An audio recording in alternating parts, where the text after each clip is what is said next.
आएंगे।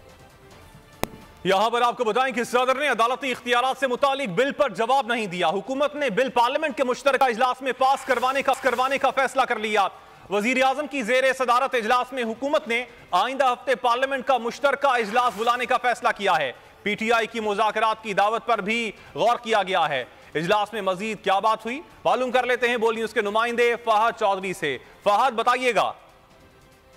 जी देखिए, आज भी वजीर आजम शहबाज शरीफ ने सीनियर वज़रा और पार्टी रहनुमाओं से मुशावरत जारी रखी। एक गैर रस्मी मुशावरती इजलास हुआ जिसमें वजीर कानून और अटॉर्नी जनरल के अलावा राना सनाउल्लाह, मरियम औरंगजेब, ख्वाजा साद रफीक ने शिरकत की।